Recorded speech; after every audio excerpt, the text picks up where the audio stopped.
There's a place on Earth so deadly, it's completely off-limits to the public. A place where venomous snakes outnumber humans 1,000 to 1. Welcome to Snake Island, the most terrifying island you've never heard of. But here's the twist. It's not just about snakes. What's really hiding on this forbidden land? Let's uncover the 10 most unexpected facts that will leave you stunned. Thousands of snakes per square meter. Yes, it's real. Home to the world's deadliest viper, the golden lancehead. Banned by the Brazilian government, no one enters.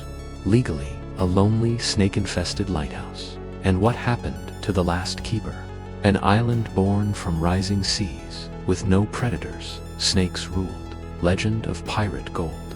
Is treasure buried beneath the fangs? Smuggler invasions. Illegal trade that risks everything scientists allow. Unique evolution. These snakes evolved to be more venomous. The real reason it's off limits. And it's not just the snakes. See, most of the snakes on the island are highly venomous. This includes the boomslang, which is one of the most venomous snakes in the world. In fact, the entire island can be considered a venomous ecosystem. Most animals that try to live there simply get poisoned. In fact, some researchers believe that these snakes can smell the starling's eggs from up to a meter away. They've been hunted almost to extinction by the very snakes that share their island. This is one of the most unique islands on Earth. It's an isolated landmass in the Indian Ocean with its own unique geology, climate, and plants and animals. But if you go there now, you would be hard-pressed to see any life. The island supports an ecosystem that is almost completely dominated by snakes. In this short, we're going to take a closer look at this island and explore why it's such an unusual place. This is the island of Socotra, located around 240 kilometers off the coast of Somalia and Yemen. It is part of the country of Tanzania. Although it is relatively close to these countries, it is very isolated. As a result, over millions of years, it has evolved into its own unique ecosystem. Socotra is home to over 800 endemic plant species, but it doesn't support much in the way of wildlife. Aside from a few birds, lizards, and insects, almost all native animals are snakes. There are 176 species of snake on the island, which represents 35% of all of the country's snake species. This is especially strange because snakes are generally not great at dispersing across large bodies of water. Yet somehow, many species have made their way to the island. So why don't other animals live there? Well, the reason is quite simple.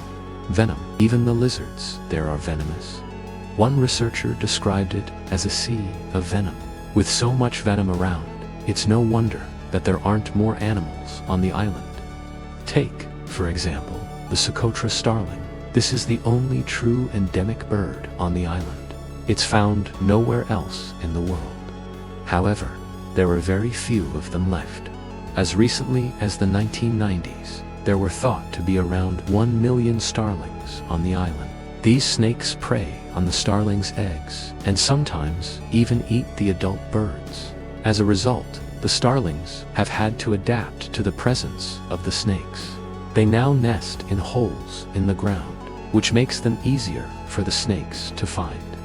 When they find a nest, they often eat every egg in it. Snakes also hunt other animals on the island, including the Socotra chameleon. This is another animal that has been hunted almost to extinction by snakes. Once again, they've adapted to the situation by becoming nocturnal. This allows them to hide from snakes during the day, but at night, they can come out to hunt insects. Despite all of this, the starling and the chameleon are not the most venomous creatures on the island. That title belongs to the Socotra blue lizard. This small lizard is covered in toxic secretions that can paralyze its prey. It uses this ability to hunt other lizards, snakes, and even birds. In fact, it's one of the only animals on the island that is not afraid of snakes. The blue lizard is also one of the main predators of the Socotra sunbird. This little bird is the second rarest bird on the island, with only about 200 individuals left.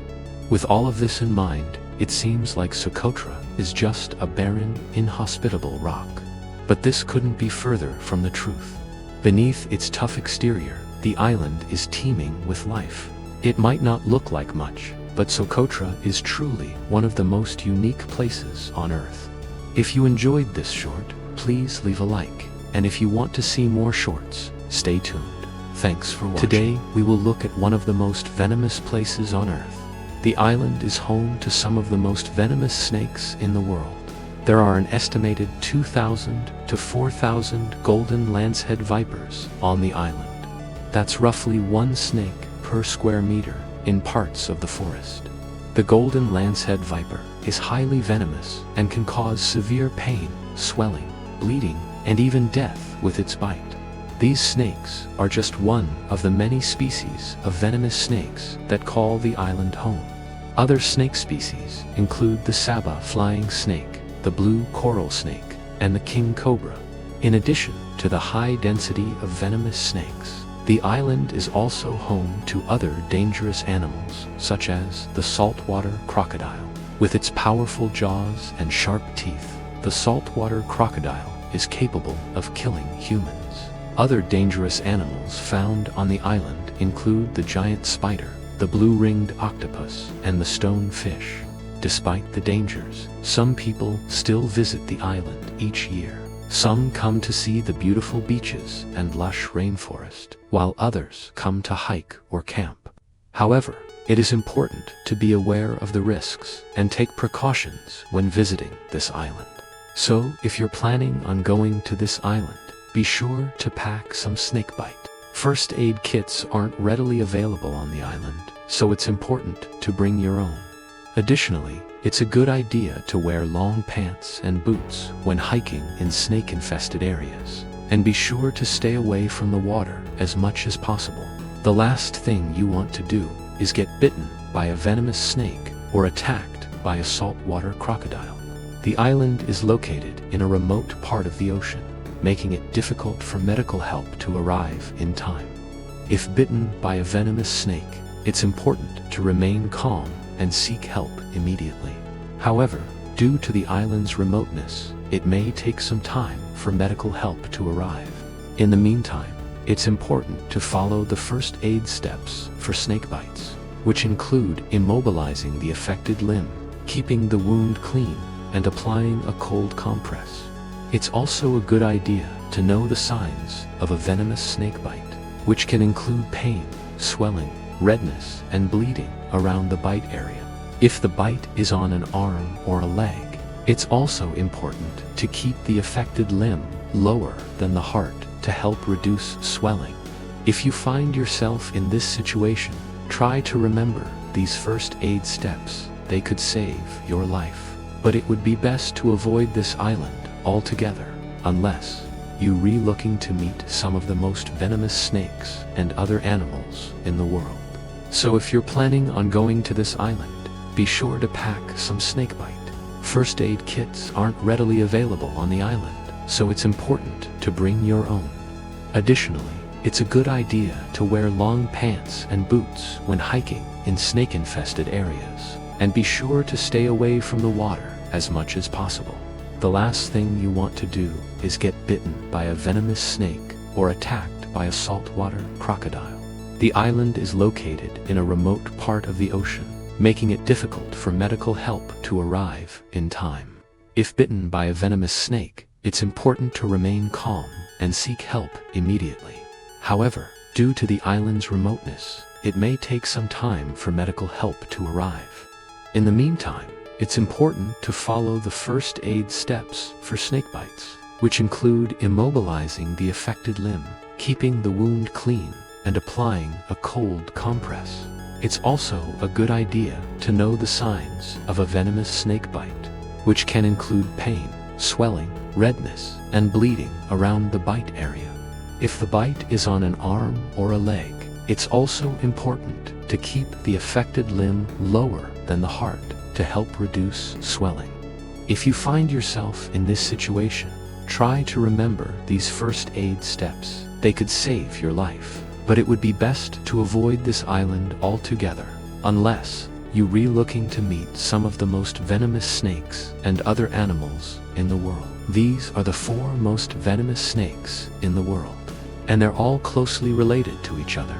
They're all part of a group called the vipers, which is defined by this big old hole at the front of their upper jaw where their fangs fold down when they not using them. So that's what we're talking about today. Okay, is it possible for an entire species to just evolve venom out of nowhere?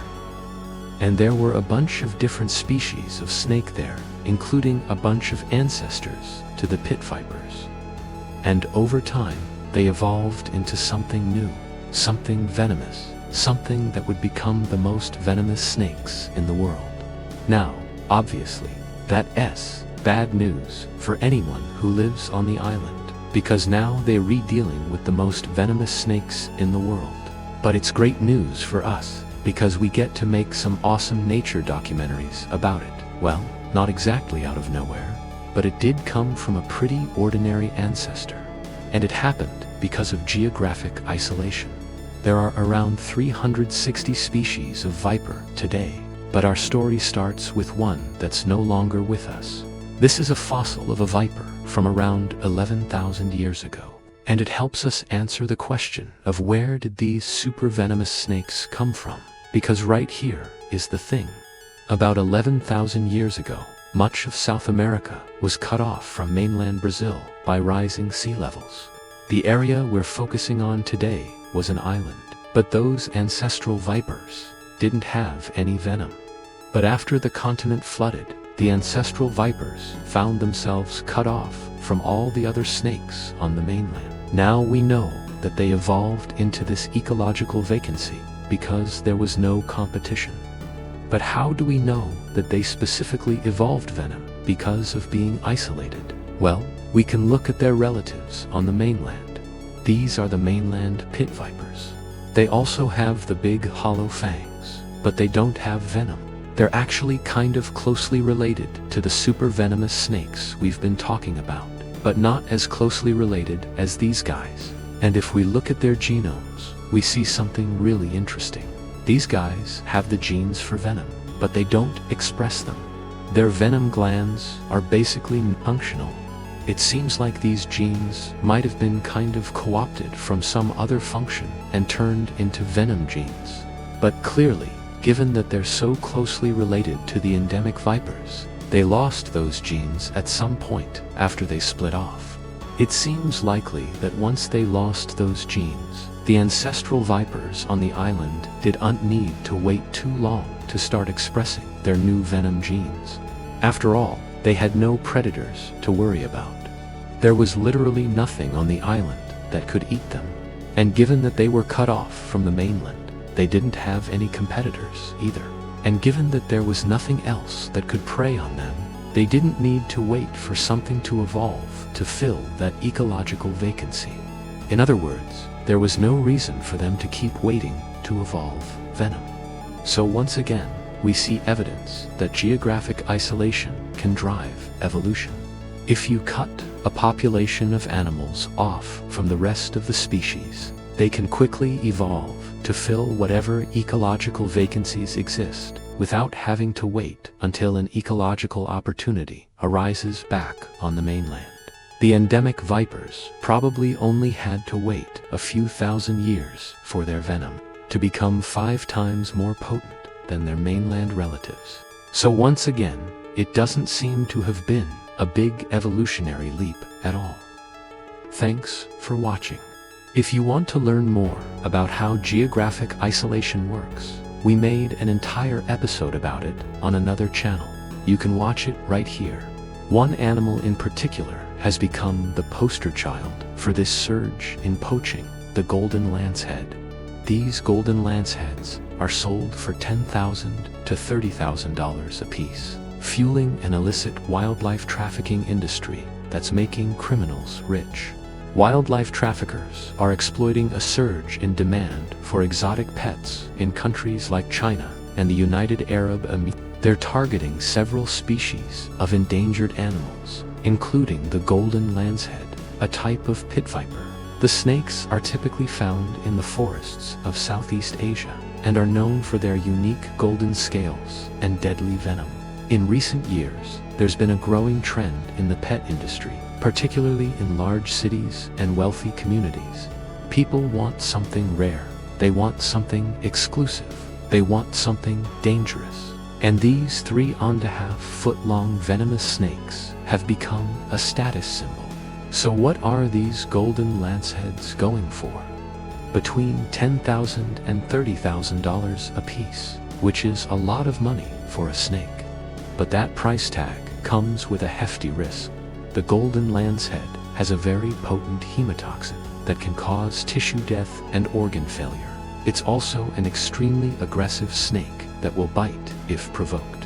And yet people are still willing to pay top dollar for them because in many parts of the world, owning one of these snakes is a sign of wealth and power.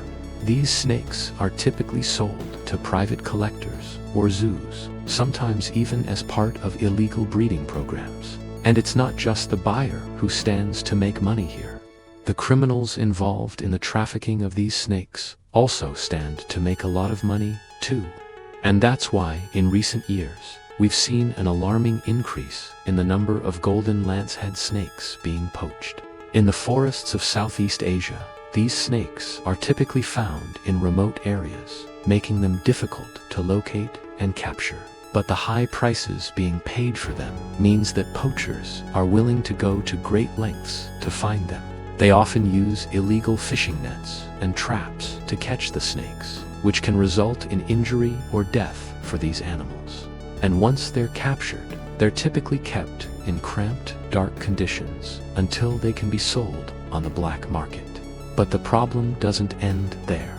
The money made from the sale of these snakes often goes towards funding other criminal activities, such as drug trafficking and human trafficking. So not only is the trade in golden lancehead snakes fueling a cycle of poverty and crime, but it's also contributing to the decline of these animals in the wild. According to a report released by the International Union for Conservation of Nature, the golden lancehead population has declined by more than 50% in the last decade. And experts believe that if nothing is done to stop the poaching, the species could be wiped out within our lifetime. It's a stark warning of what can happen when a species becomes a victim of its own popularity. But it's not too late to turn things around. There are several organizations working to protect the golden lancehead and other endangered species from extinction. One of the most important things we can do is to raise awareness about the issue. By educating ourselves and others about the dangers of poaching and the illegal wildlife trade, we can help put an end to this cruel and harmful practice. We can also support organizations that are doing the same. Several groups are working to protect the golden lancehead in its native habitat. They're also working to rescue and rehabilitate snakes that have been poached or illegally kept as pets. It's also important to remember that every single one of us has the power to make a difference. By making conscious choices about the products we buy and the businesses we support, we can help ensure that our money is not contributing to the problem. So what can you do today to help protect the golden lancehead and other endangered species? First and foremost, educate yourself about the issue. Learn about the threats facing these animals and the illegal wildlife trade that's fueling their decline. You can also support organizations that are working to protect these animals by donating money or volunteering your time. Finally, make sure you not inadvertently supporting the problem by buying products that come from endangered species or that are made using cruel and inhumane practices. By taking these simple steps, you can help ensure that the golden lancehead and other endangered species get the protection they need to survive. It's up to all of us to make sure that these animals are around for generations to come. This is a story from a news channel, and if you want to send us your story, you can do so through the provided email. Even though this island is protected, its habitat is still being destroyed. Hi, everyone. Welcome to this channel. This is an island off the coast of Brazil. It's home to thousands of golden lancehead vipers. These snakes are some of the most venomous in the world, and even though this island is protected, its habitat is still being destroyed. So these snakes are still in danger. The Brazilian Navy prohibits anyone from going to this island, and for good reason, too. Just look at this one guy who decided to swim over there. He didn't make it very far, because as soon as he got close, hundreds of snakes started biting him. But every now and then, people still go there anyway.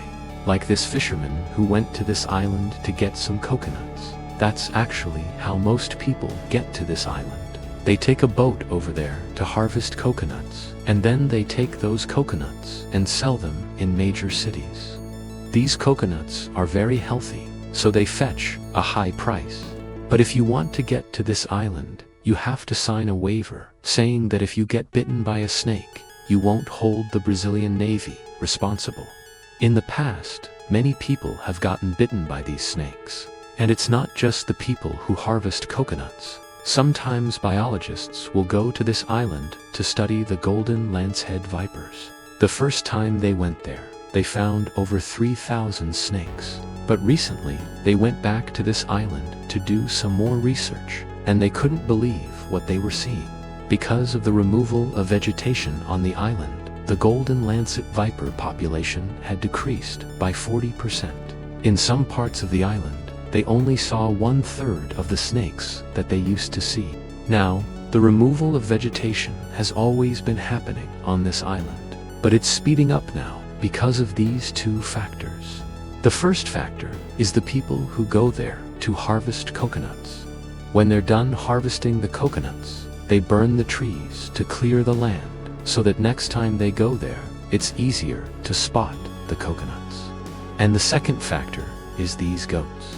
These wild goats are destroying the vegetation on this island. They eat all the plants, and then they poop on the ground, which also kills the plants. So when biologists saw that the snake population had decreased by 40%, they knew that something had to be done. They immediately contacted the Brazilian Navy and told them that this island needs more protection. But while they're waiting for the Brazilian Navy to come to the rescue, they decided to do things themselves. They went to the island and removed all the goats. Then they started replanting trees all around the island. It'll take decades for this island to return to its natural state, but at least these biologists are doing something now. The biggest problem is that the people don't care about what happens to these snakes. Most of them see these snakes as a nuisance. But if these snakes disappear, it'll hurt the entire ecosystem. And not only that, but it could also hurt humans. These snakes might be dangerous, but they're also really efficient at what they do. Their venom is mainly made up of chlorotoxin and caliotoxin, and these toxins can help scientists develop new medicines. For example, chlorotoxin is a protease inhibitor. This means that it stops certain proteins from working. And some of these proteins play a role in diseases like Alzheimer's and Parkinson's. So by studying chlorotoxin, scientists hope to find a way to treat these diseases. Also, caliotoxin is a phospholipase inhibitor. This means that it stops certain enzymes from working. And these enzymes play a role in cancer cells. So by studying galatoxin, scientists hope to find a way to stop cancer cells from growing. So even though these snakes are scary, we should appreciate them for the work they do. But unfortunately, the people who live near this island don't think that. In fact, they think that these snakes should be extinct. They say that the snakes are vicious, and that they need to be wiped out. But before we end this video, here's a fun fact. Even though these snakes are great at swimming, they prefer to stay on land. They like to bask on rocks and logs, and they usually only swim if they have to. Thanks for watching. If you enjoyed this video, please leave a like. thanks. But there's a lot of scary things in the world, but few are as unnerving as a creature whose venom can melt human flesh with a single bite. Yep, that's right. There are animals out there that can do this. And some creatures just can't deliver their venom very effectively. The same goes for things like poisonous frogs or snakes that don't often interact with people. But there are some animals whose paths frequently cross with our own. And if these creatures bite us, we could be in for a world of hurt. We don't mean to upset or disturb anyone with these images or the information we present. Okay, then let's get into it. The thing about a venomous creature is that its poison is only as effective as its ability to inject it into its victim. Take the box jellyfish, for example. Its venom is extremely dangerous and can kill a person within minutes. But it's not often that they come into contact with humans. And then there are creatures whose bites don't even need to break the skin to do damage. Let's start with one of the most well-known flesh-eating villains, the mosquito. Believe it or not, mosquitoes are responsible for more deaths than any other animal on the planet. That's because they carry diseases that can be deadly, like malaria and the Zika virus. And even though their bites don't technically melt your flesh, they do inject a toxin that can cause massive internal bleeding, which can be fatal. In fact, a person can die from a mosquito bite in as little as 30 minutes. And the reason they die so quickly is because of how fast their body reacts to the venom. The mosquito's saliva contains proteins that prevent blood from clotting. So when they bite someone, the person's blood starts to thin and they begin to bleed uncontrollably. This can cause a person to go into shock and eventually die. Speaking of tiny attackers, another small but fierce critter that can melt your flesh is the Brazilian wandering spider. These spiders are known for being aggressive, and their venom is one of the most dangerous in the world. If you're bitten by one, you only have about 12 minutes to get antivenom, or else the pain will cause your muscles to melt. That's right, this spider's venom breaks down muscle tissue, causing severe damage to the heart and lungs. And if you're bitten, you only have a small window to get treatment before the pain becomes unbearable. Now let's move on to something a little bigger. How about the flesh-eating mites? No, seriously, that's their name. These little worm-like creatures live in the soil and they feed on dead animals and plants. But they can also attack living creatures, including humans. If a flesh-eating mite latches onto your skin and doesn't let go, it can cause blisters, rashes, and even paralysis. And their bites can be extremely painful. It might not melt your flesh in the traditional sense, but these parasites do feed on human flesh, making their victims look like they've been burned with acid. And finally, let's talk about an animal whose bite can melt your flesh from the inside out, the vampire finch. This bird has a beak that's perfect for piercing skin and sucking out blood, and their bites can be fatal. In fact, there have been cases of vampire finches killing livestock and pets. And while their bites might not melt your flesh immediately, they can cause severe tissue damage that leads to death within hours. So, there you have it, just a few of the animals whose bites can melt your flesh. From tiny mosquitoes to huge vampire finches, there are all sorts of creatures out there that can do some serious damage. So be careful if you're bitten by one of these animals. You might want to have some anti-venom handy, just in case. Do you know of any other animals whose bites can melt your flesh? There are two equally compelling stories, but no hard evidence to support either. According to local legend, one day a ship approached the island. The force of the blast blew the family back up to the surface. Hundreds of them slithered their way up the lighthouse and into the house, where they proceeded to attack the family. This is the only house on a remote Scottish island that was once inhabited. No one lives here now, but it wasn't always empty.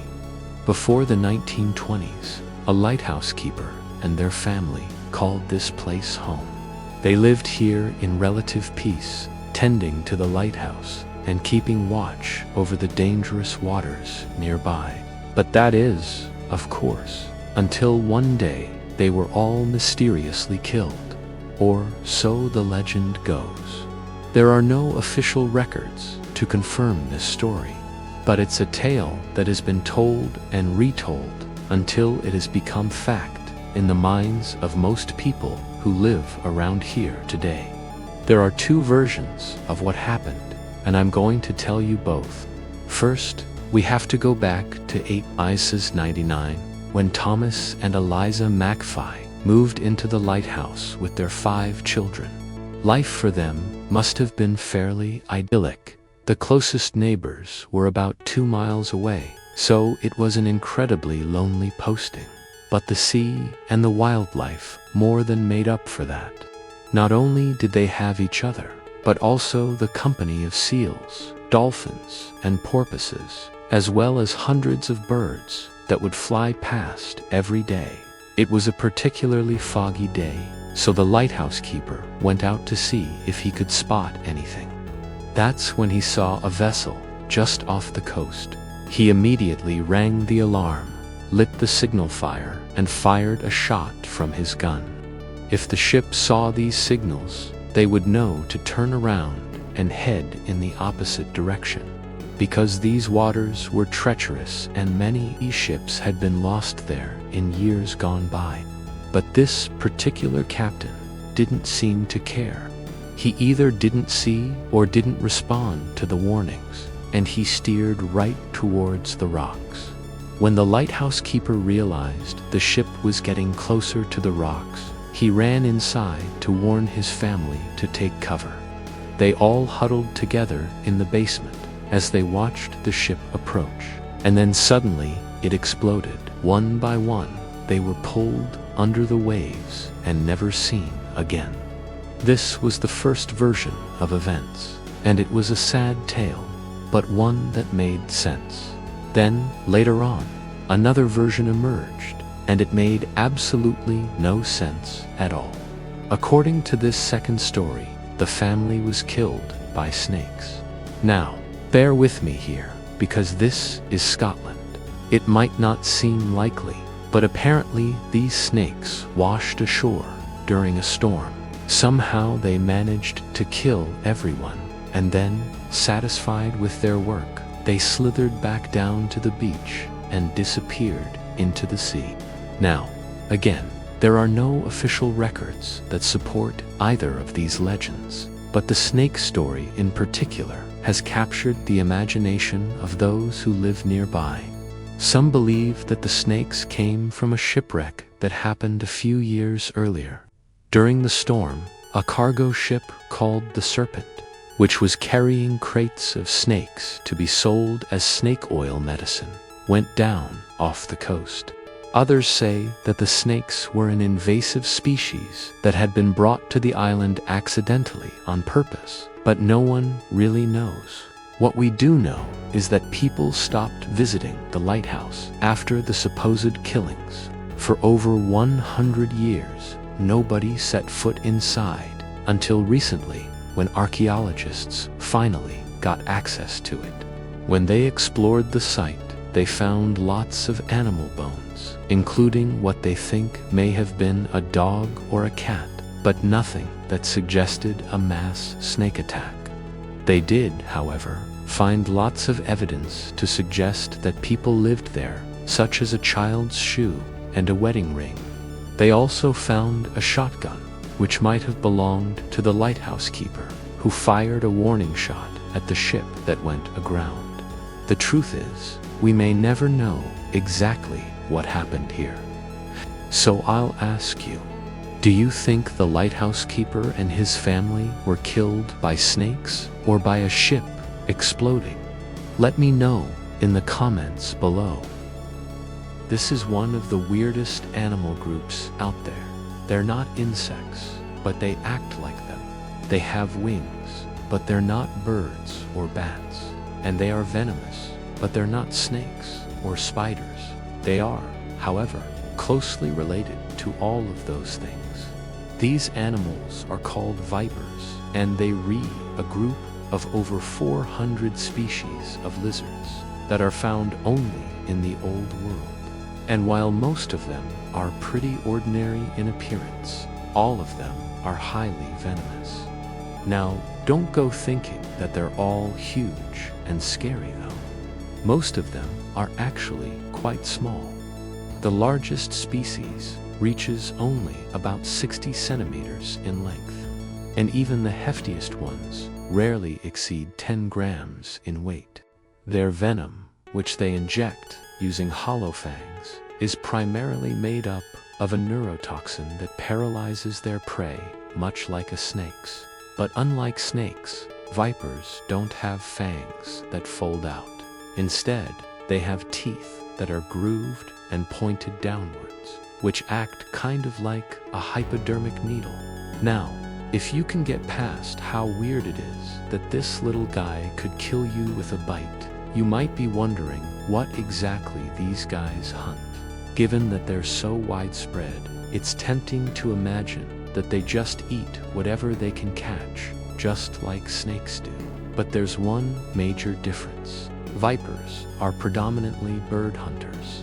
Yeah, they're kind of like tiny feathered serpents who dine on birds. It sounds crazy, but the evidence is overwhelming. Over half of all viper species have been observed hunting birds, and more than 90% of their prey items are, you guessed it, birds. Some take this diet to the extreme, like this guy who hunts and eats nothing but birds. This specialization makes vipers some of the most successful predators in their ecosystems, with some species boasting an 80% success rate when hunting. That's better than your favorite NFL team. But why do vipers eat only birds? Well, the answer, like so many things in nature, is complicated. In short, it has to do with where they live and what they use to eat. You see, most vipers live in tropical forests, which are full of yummy birds. But forests also tend to be full of rodents too. And when there are lots of rodents around, vipers tend to specialize on eating them. After all, why bother hunting dangerous, agile birds when there's easy prey everywhere? But when there aren't lots of rodents around, like during droughts, for instance, vipers need to diversify their diet, or at least they used to. Fossil evidence suggests that this dietary shift happened sometime in the last 20 million years, with fossils of ancient vipers showing adaptations for catching fish and amphibians. But eventually, they took the plunge and became full-on avian predators. In fact, one group of vipers, known as the New World leaf vipers, actually gave up on living on the ground altogether and moved into the trees. These arboreal reptiles flattened their bodies to make them easier to maneuver on branches and evolved longer, thinner snouts and tails to help them hang onto twigs. But becoming good tree dwellers presented a problem. See, they're cold-blooded, which means that they rely on external sources of heat to warm up. And normally basking on a rock would be no problem. But when you're in the trees, there aren't any rocks, just leaves. And leaves aren't as good at absorbing heat as hard surfaces are.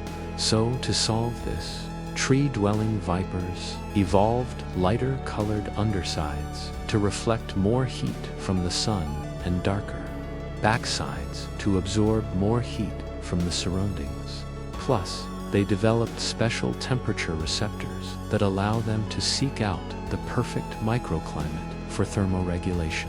But perhaps even weirder than their arboreal lifestyle is their choice of prey.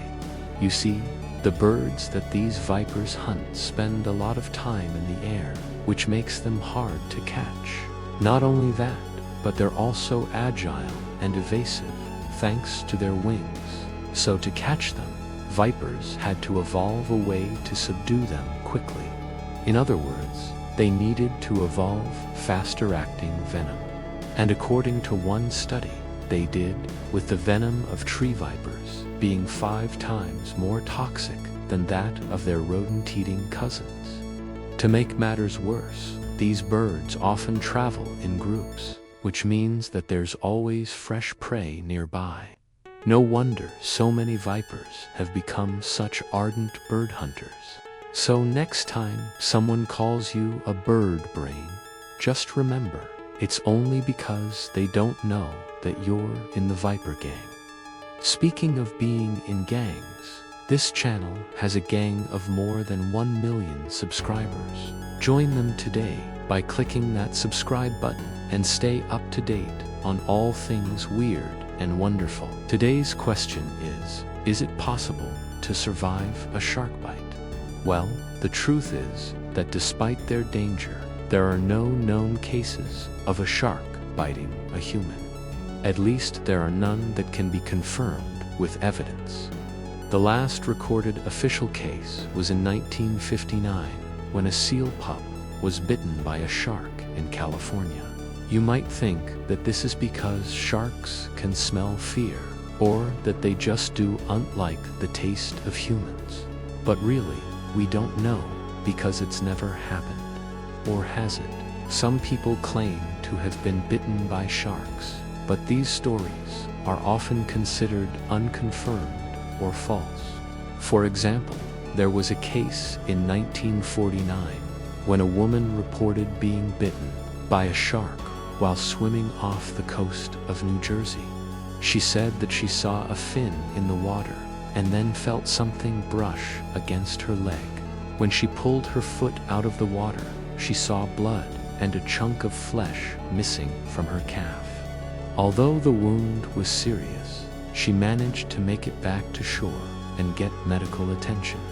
But when the local newspapers reported the story, they also cited an expert who claimed that it was impossible for a shark to bite her because sharks do hunt live in those waters.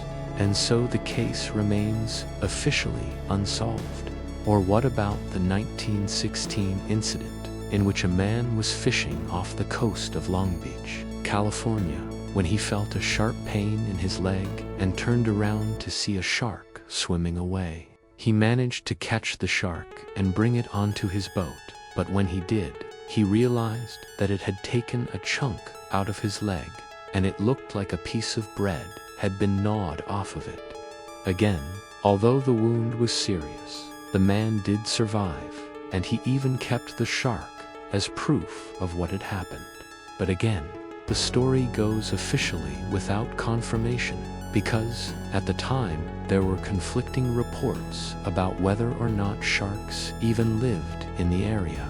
So it may seem like sharks don't bite humans, but really it's because we don't go in the water anymore. Well, at least not on purpose. Since the 1920s, it's been illegal to feed or swim with sharks in most places. And this is probably a good thing, because in the wild, sharks are just not that interested in us. They can sense that we're not their usual prey and stay away. However, this doesn't mean that there aren't any dangerous sharks out there. In fact, every year, people are bitten by sharks, usually because they got too close, or because they were in the wrong place at the wrong time. But these bites are usually not fatal. Sharks don't typically see humans as a food source, so they don't usually bite us with the intention of eating us. Instead, they might bite us out of curiosity, or if they feel threatened. This is why it's so important to be aware of your surroundings when you in the ocean. If you see a shark, don't panic, but do be aware that it could potentially attack you. Try to stay calm and exit the water slowly. And if you feel threatened, don't try to fight the shark. Just get out of the water as quickly as possible. In most cases, a shark bite is not fatal. And even if you do get bitten, you should still be able to survive. However, this is only true if the shark doesn't see you as a food source. So, if you want to stay safe in the ocean, be aware of your surroundings and don't provoke sharks. Sharks are amazing creatures that play an important role in our ecosystem. They are predators that help keep populations of other animals in check. And they are also scavengers that will eat dead animals that would otherwise pollute the water. We need to respect sharks and be aware of the risks that come with entering their habitat. Well, that's all the time we have for today.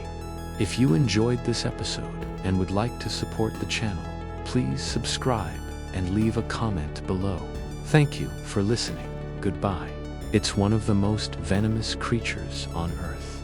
Its bite can kill you in less than an hour, and it's so dangerous that scientists have to take extraordinary measures just to study it. But they do it anyway because this tiny creature holds secrets that could save your life.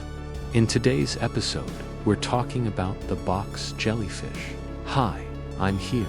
Welcome to my channel. The box jellyfish is one of the most venomous creatures on Earth. And I mean one of the most venomous, period. There are around 50 species of box jellyfish worldwide, but the most dangerous is the sea wasp, also known as the Chironex fleckeri. Its venom can cause excruciating pain, paralysis, cardiac arrest, and death within an hour of being stung. And its sting is so excruciatingly painful that people who have been stung describe it as being shot at with a machine gun. So you might be wondering why anyone would want to study it, let alone put themselves in harm's way to do so. Well, it's because the box jellyfish venom contains compounds that scientists believe could lead to groundbreaking medications. It's just one more example of how the natural world never ceases to amaze us.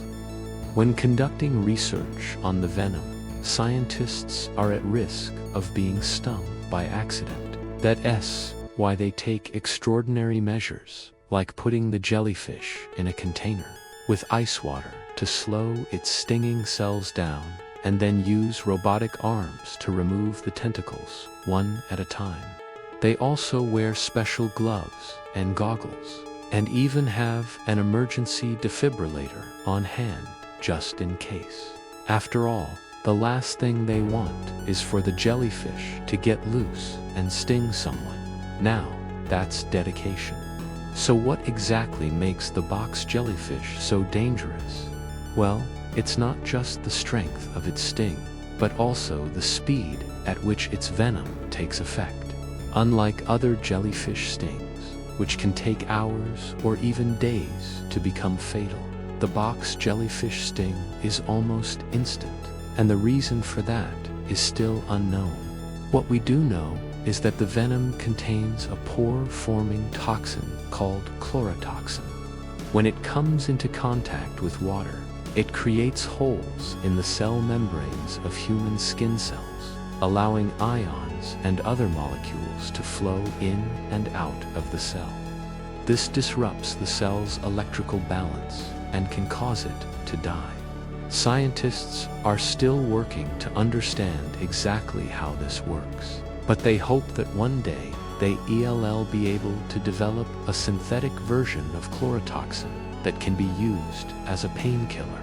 The box jellyfish also has another unique characteristic that makes it particularly interesting to scientists: its ability to sense danger through electric fields.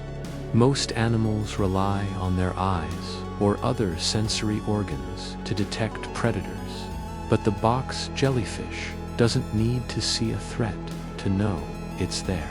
They can sense even the faintest electrical signals produced by the muscle contractions of a potential predator, giving them time to escape. This ability is thanks to specialized cells called electroreceptors that are located all over their bodies. These cells are highly sensitive and can pick up on changes in the electrical field around the jellyfish as small as 1 part in 10 billion. Scientists are still trying to figure out exactly how these cells work, but they hope that understanding them may lead to new ways of treating neurological disorders in humans. But perhaps the most surprising thing about the box jellyfish is its sheer power, despite its small size. The box jellyfish can deliver a sting that is up to 12 times more painful than a honeybee sting, and it can fire its stinging cells with incredible accuracy, hitting targets up to 30 centimeters away. Scientists are still trying to understand the mechanics of the box jellyfish sting, but they believe that the venom is released from the unfired cells in the tentacles.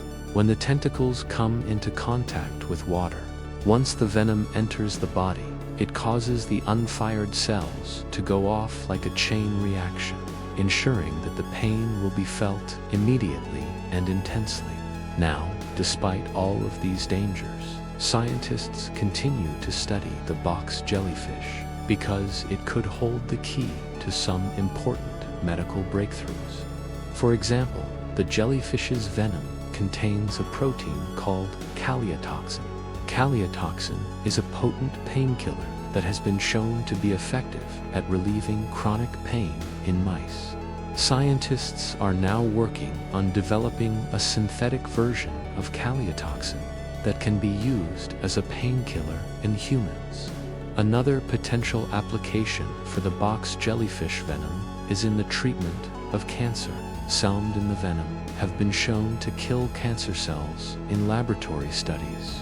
Scientists are now investigating whether these compounds could be used as the basis for a new anti-cancer drug. And finally, the box jellyfish venom could also help us fight heart disease.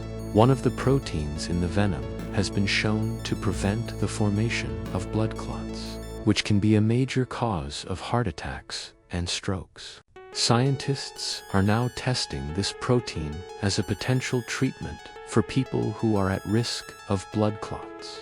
So even though the box jellyfish is one of the most venomous creatures on Earth, its sting is almost instant. And its sting is so powerful that it can kill you in less than an hour. Scientists are still studying it because it could hold the key to some important medical breakthroughs. From treating chronic pain to fighting cancer, the box jellyfish venom has a lot to offer. Who knows? Maybe one day soon, you'll be able to live a longer, healthier life thanks to the tiny creature that stings. Thank you for watching. If you enjoyed this video, please hit the like button and subscribe to our channel.